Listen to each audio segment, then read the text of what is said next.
esta segunda parte bajamos el nivel y nos vamos al ovario. Y mi charla está orientada a lo que llamé durante un tiempo génesis de revelación ovárica. Cómo se genera, cómo se expresa el ovario. Y la cosa empieza ya en la concepción, en la fecundación. Y va a depender de que el espermatozoide que fertilice al óvulo no sea un Y, sea un X. Si es un Y, va a aparecer el cromosoma Y y son ambos, lo que se forma es una chica. Y a propósito de esto, porque hace poco tuve que intervenir como perito en un problema que se suscitó en una fertilización hecha por donación, donde la mujer resulta un Down, el bebé, y la mujer entabla un juicio al centro responsable que consiguió el Down, como ella lo llamaba, el un Down. Y eso es una aberración. Un Down no es culpa del óvulo. Es 50 and 50. Si el que lleva la trisomía es el espermatozoide, el Down, la culpa es el esperma del marido de ella, no es del óvulo donado. Eso llévenlo en mente, porque todavía en los libros se sigue hablando de que el óvulo es el responsable de los Down. No, totalmente equivocado. No tiene nada que ver el óvulo tiene que ver un 50%, nada más. Actividad. Bien, resumo de nuevo. Si no está el petizo, la gonada va a ser un ovario. Si está el petizo, con el cromosoma, con el gen esto va a ser intestino. Y hay dos genes que en ausencia de este gen que está graficado, que yo no lo veo, pero está aquí en su nombre, Fox, no sé cuánto, a pesar de que no tenga el cromosoma ahí, voy a tener problemas estructurales semejantes a un masculino de esa mujer. ¿Sí? Lo mismo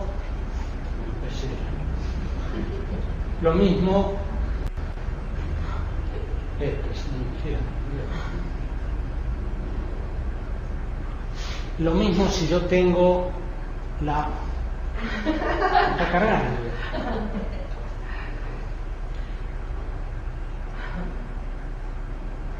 O sea, así con el dedo. Si tengo la ausencia del gen SRI, a pesar de tener el cromosoma Y, pero me falta este gen, porque está deleteado, porque está, no me acuerdo cómo se llama, algo de eso. Voy a tener características feminoides en un masculino. ¿Sí? Estos hechos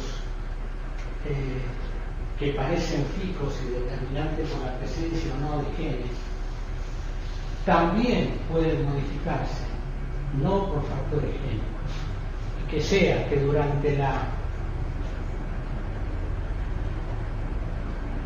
vida fetal, en el embarazo, ese feto hembra esté expuesto a elevados niveles de cortisol materno o a elevados niveles de andrógenos maternos, y por ende voy a tener o un síndrome de ovario poliquístico, si son andrógenos, o cuadros relacionados al desarrollo del bebé por exceso de niveles de glucocorticoides en la madre. Esto no es génico, esto es patológico, pero no génico. La génesis del ovario depende de un fenómeno muy curioso, que es la migración de las células germinales en una muy temprana etapa del embarazo, desde el saco vitelino, digamos, la pared ventral del saco vitelino, hacia el intestino posterior del feto, de tal manera que migran hacia una posición en lo que va a ser la gonada, conformando finalmente el ovario. Es decir, la célula germinal viaja hacia una localización donde corresponde en el ovario. Y eso lo ven, que esto está filmado, el trayecto. Las células germinales son las que van acá abajo. Y llegado a la línea media se van a distribuir hacia un lado o hacia el otro, conformando los dos ovarios. Las distintas etapas del desarrollo, desde un feto de 120 días hacia un neonato de 30 días, involucran un fenómeno hasta ahora bastante poco comprensible y bastante discutido. El fenómeno es que la gonada pierde, a medida que aumenta su volumen en negro, el 86% de las células germinales que tenía aproximadamente a los 120 días, en humanos en el quinto mes, hacia el momento del nacimiento. El mayor capital perdido son aquellas células terminales que se alojan en nichos, que son estas, las que están acá, en estos nichos. Y después son las que quedan libres de esos nichos o las que conforman folículos primordiales. Ese trayecto ocurre en los últimos 4 meses de la gestación humana, y en el caso de los monos, en los últimos 30 días aproximadamente. Esto es en monos, pierde el 86% de las células germinales, y esto es en humanos, pierde exactamente lo mismo, el 86% de las células germinales.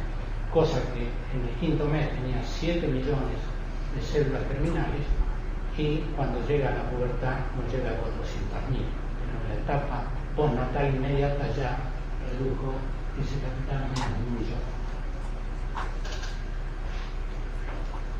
Es fisiológicamente admisible que semejante desperdicio se deba simplemente a un fenómeno apoptótico de las células germinales. Tanto se pudo equivocar nuestro creador que nos llenó de células germinales para después perderlas. ¿O es más lógico pensar que esa pérdida de células germinales se debe a una tarea organizadora de las mismas, por ser células pluripotenciales, porque muchas son mitóticas, son pluripotenciales, para organizar estructuralmente al ovario? Yo les voy a mostrar algunos resultados para que ustedes se formen una idea de qué es lo que puede estar pasando. Al principio, es decir, quinto mes de embarazo, el capital de células germinales está o en nichos o en cestas o formando folículos primordiales. No hay vasos ni en el estómago ovárico ni en la corteza ovárica. 20 días antes de nacer aparecen los primeros vasos, y a los 30 días de haber nacido ya el ovario está completamente irrigado. ¿Quién es responsable de este fenómeno de proliferación vascular? Como en cualquier órgano, existe la capacidad, la autocapacidad del órgano de generar sus propios vasos, su propia sangre. Y en el ovario pasa exactamente lo mismo. Esta es una cesta mostrando un montón de células germinales y vecinas células germinales que han quedado libres. Esta es la misma cesta formando células de la pequeña sanguínea. Y un vaso. Acá ya se ve el vaso, pero después se va a transformar en un vaso, igual que este. Es decir, que como todos los órganos, el ovario tiene la propia capacidad de formar sus vasos. ¿Y cómo lo hace? Las células germinales. Yo no las llamaría células germinales, en ese momento son células pluripotenciales. El segundo hecho que involucra a las células germinales en la morfogénesis del ovario es la presencia en las células germinales de marcadores de desarrollo neuronal, de neuronas, es decir, precursores, proteínas precursores que van a dar lugar a la formación de neuronas. Y efectivamente en la semana 20 en el humano y 120 días en el mono, los folículos primordiales y las cestas resultan marcadas o con nestina, que es un marcador de proteína neuronal, o con neurofilamento, que es otro marcador de proteína neuronal. En cortes congelados, la proteína precursora de neuronas se ve claramente cómo se distribuye en el citoplasma de los ovocitos en los dos casos.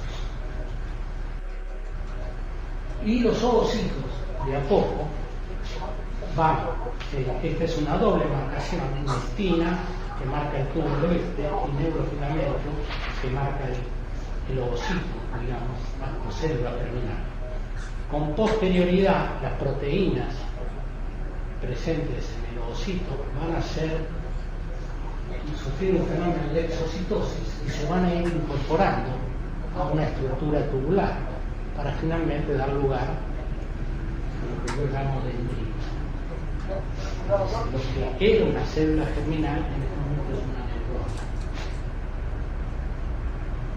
Otro rumbo que siguen las células germinales para perderse, no por apoptosis, sino por transformación en elementos estructurales del ovario.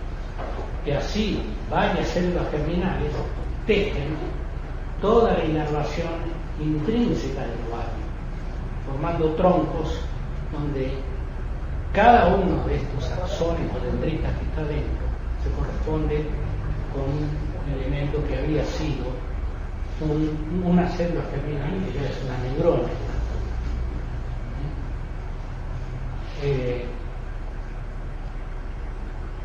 Esto es más aceptable que decir que las células germinales se pierden.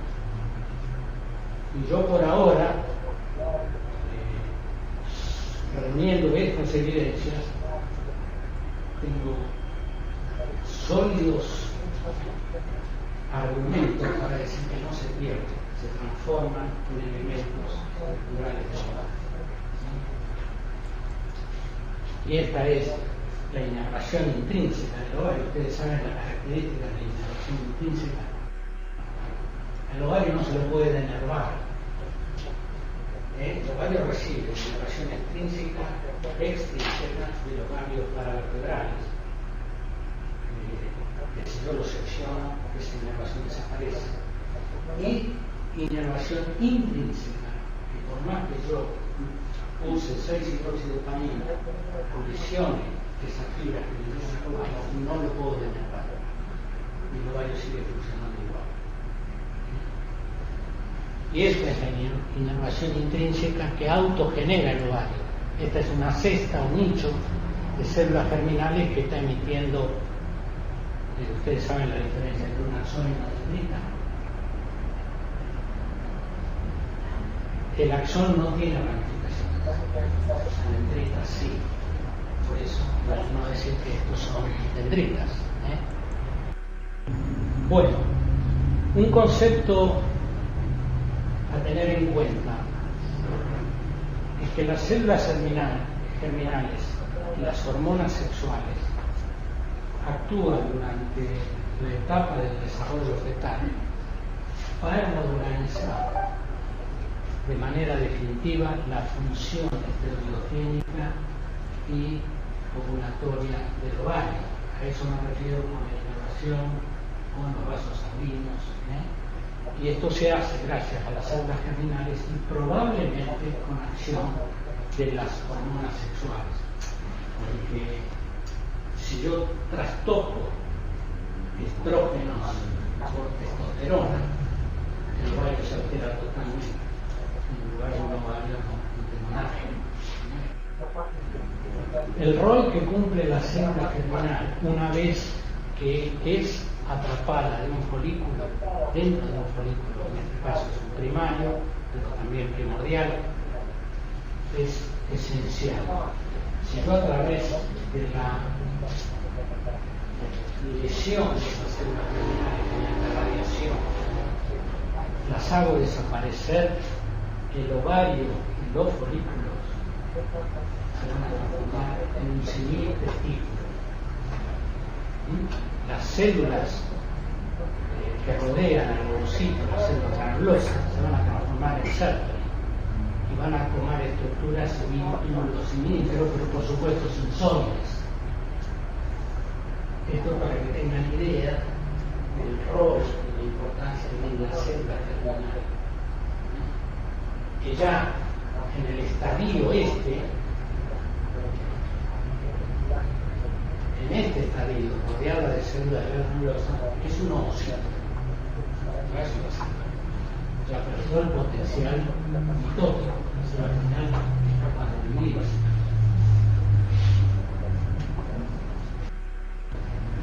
Estos son los pasos sucesivos de los ovocitos hacia la conformación de un folículo.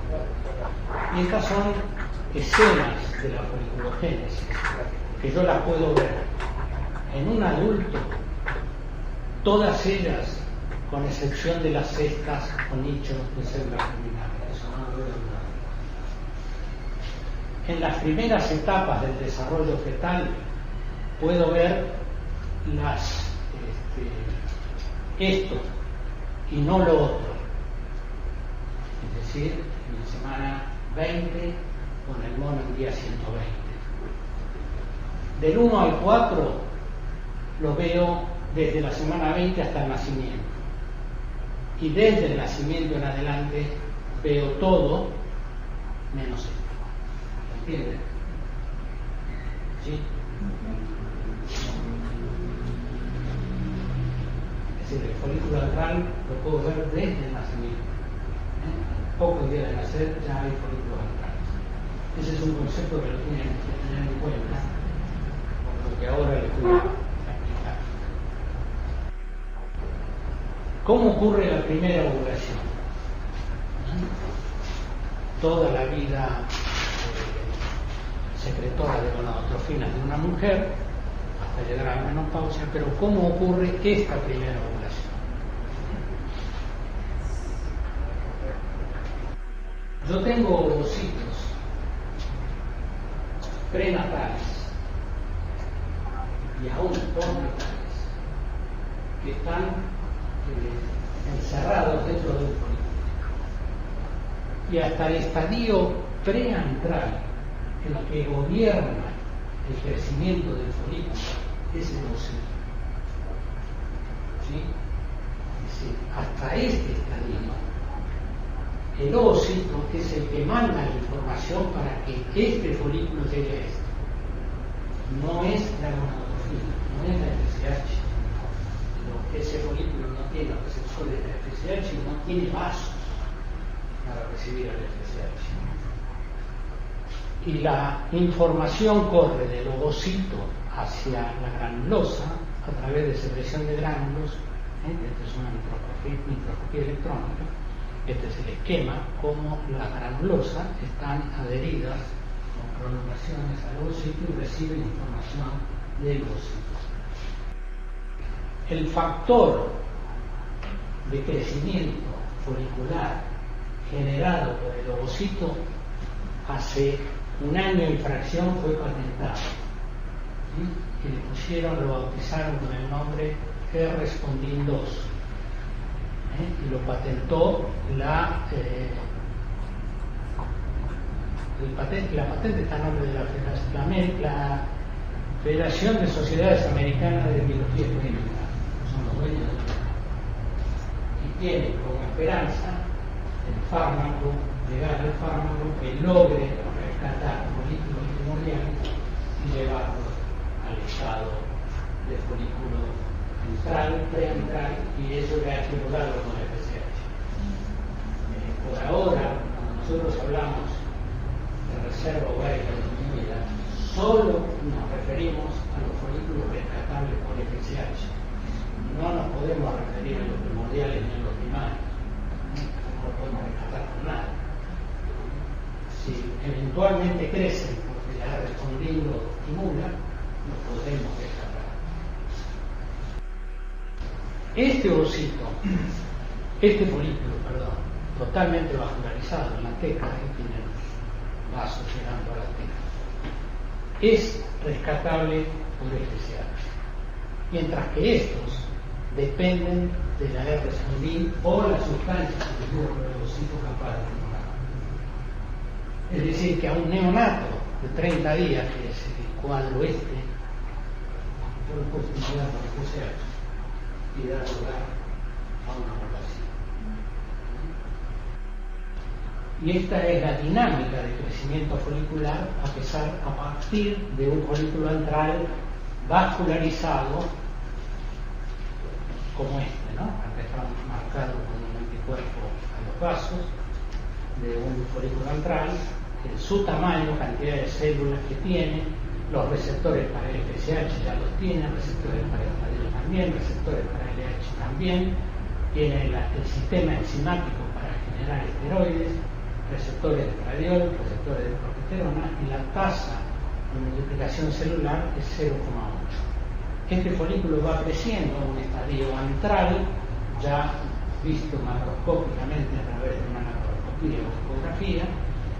El proceso desde este tamaño a este tamaño puede llevar 65 días, pero desde este tamaño a ser seleccionado para ovular 5 días.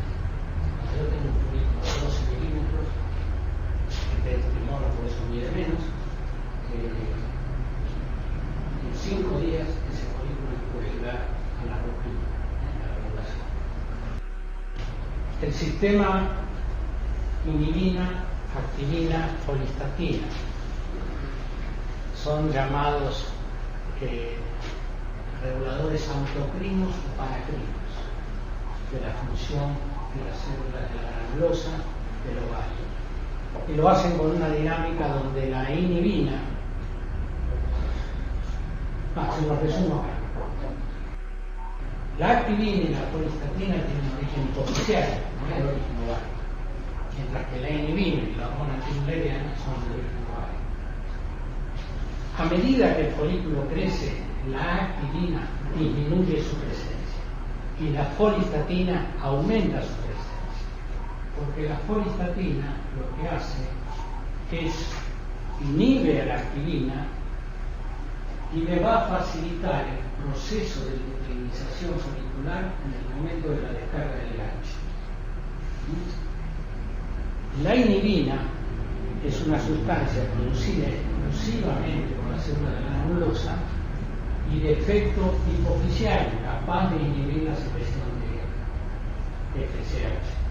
Pero el efecto más notable de la inhibina es aumentar la disponibilidad de andrógenos desde la teca para ser aromatizados electrógenos. Ese es el efecto principal, mientras que la folistatina lo frena. Y acá viene el tema hormona antimuleriana. ¿Sirve o no sirve para la reserva ovárica? Se la usa, y se la usa en reemplazo de la inhibina, que se pretendió usar y después se demostró que no servía más que la FSH y el estradiol. Y les puedo anticipar que lo mismo va a pasar con la hormona antimuleriana. No va a superar a la FSH y el estradiol. ¿Y por qué? Si yo marco en un ovario adulto con anticuerpos de hormona antimuleriana, solo voy a marcar los folículos grandes. No voy a marcar los primarios ni los primordiales. Entonces, no puedo hablar de reserva ovárica disminuida cuando tengo una antimileriana baja. Yo me cansé de tener embarazo de 0,1, 0,2 de una. En cambio, embarazar a una mujer con 100, 120 de FSH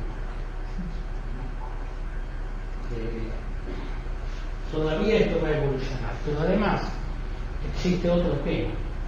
Ustedes saben que aproximadamente un 35 o 40% de las mujeres tienen déficit de vitamina D. La correlación de la hormona antimileriana en personas deficitarias de vitamina D, si baja la vitamina D, le baja la hormona. La valores subnormales, pero no por pérdida de la reserva ovárica, sino por falta de vitamina D. Porque si que eso importa la vitamina D con la antimileriana. No sabes. Este trabajo.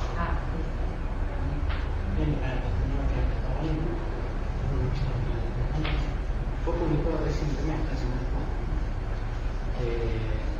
donde describen que todas las pacientes con vitamina D subnormal, menos de 30, presentan hormona antimileriana baja, independientemente de cuál sea la reserva ovárica. Y si uno normaliza la vitamina D con sustitución, aumenta la antimileriana.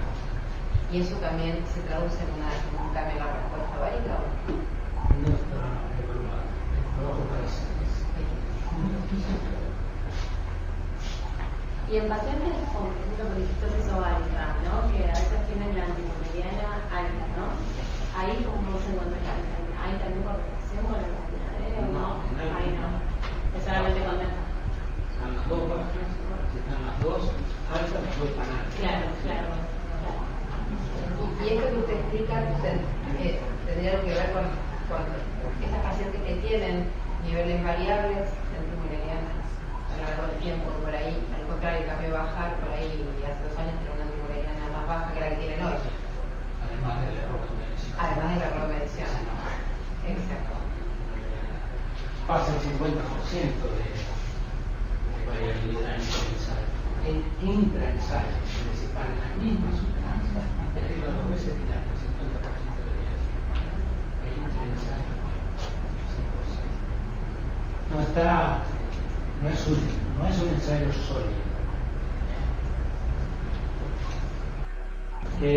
Esto lo repasamos, ya lo tienen que recontraconocer, la teoría de 2 hormonas, 2 células, como FSH y LH actúan en distintos niveles del folículo, en distintas áreas del folículo, y son capaces de generar el estradiol, que va a ser el marcador de desarrollo folicular, simplemente porque se origina en la cepa de la granulosa, y cuanto más estradiol tenemos, más cepa de la granulosa tenemos, excepto que vengan de una fuente extraordinaria.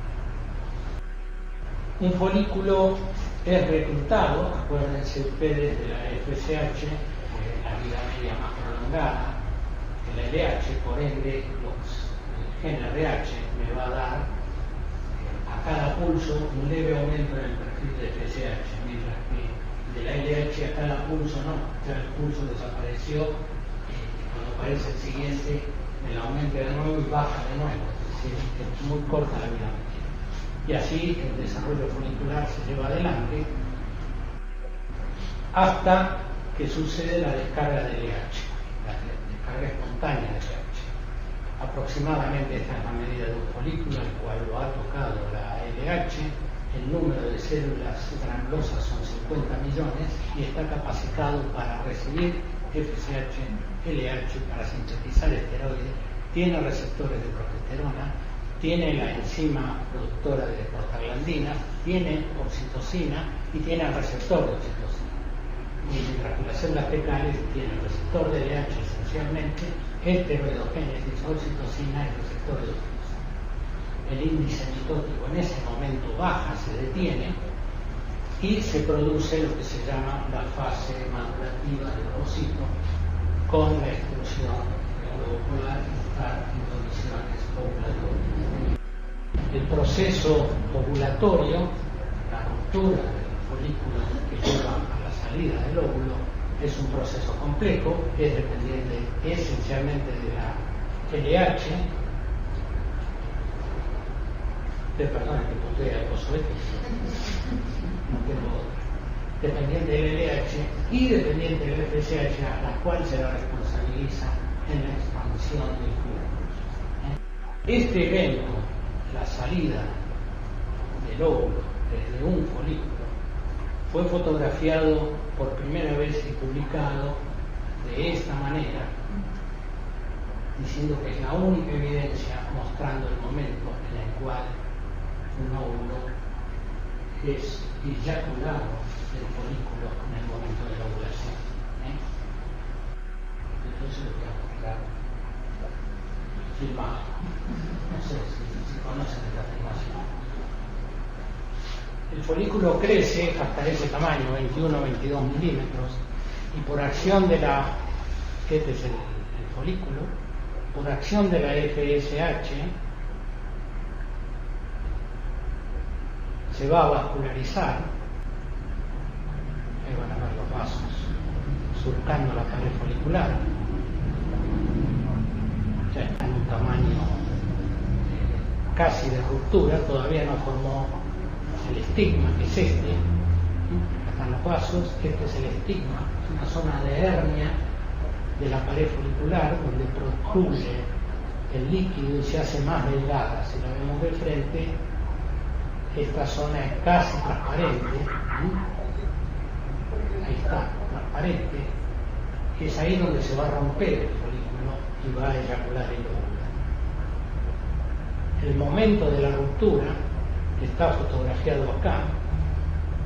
En ese momento comienza a salir un líquido viscoso que no sale en forma de catarata, sino que lo hace lentamente. Este es el momento en el cual se comienza a abrir el estigma.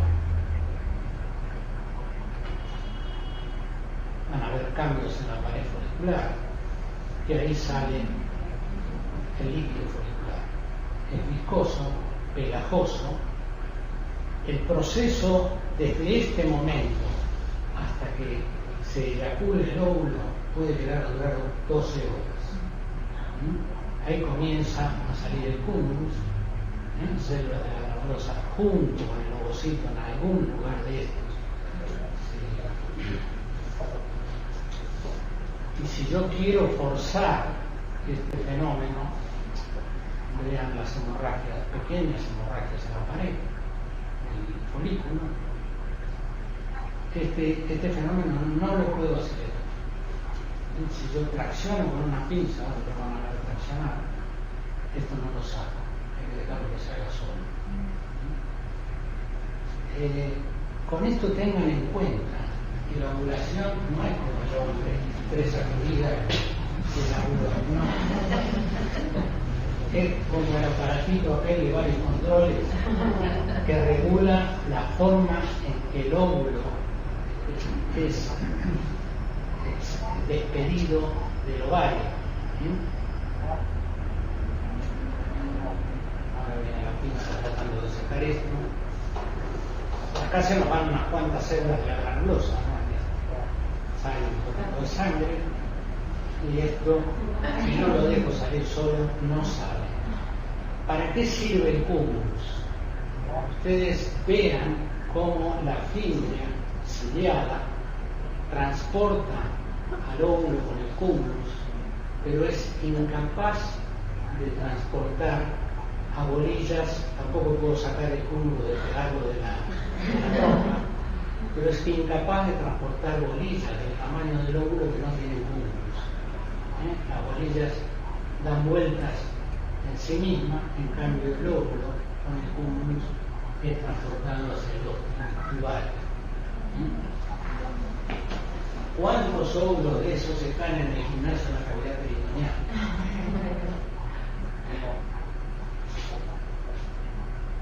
Y así se va a meter en el óvulo y va a iniciar el transporte hasta el segmento tubario, la ámpula, donde generalmente se va a encontrar con los espermatozoides. Ya se metió adentro. mientras que las pelotitas estas siguen dando vuelta.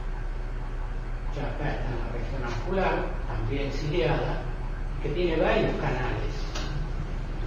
Cuando la trompa está en su lugar, esos canales lo que hacen es la reducción de la población espermática. Algunos espermatozoides se van a ir bajando por acá, otros por acá, y le erran al óvulo. Y solo de los 150 millones que calculó el supermacho, van a llegar, vaya a saber 100.000 si llegan. Nosotros en lavados de fluido folicular nunca encontramos más de 9.000 espermatozoides en la trompa. Así que suponemos que la cifra de fertilización de espermatozoides al encuentro con el óvulo son entre 5.000 y 10.000 espermatozoides. También son suficientes. Cosa que in vitro, las primeras in vitro, colocábamos 2 millones, lo hacíamos pelota. Hasta que fuimos reduciendo, nos costó entender. Hasta que apareció de Lorey y metió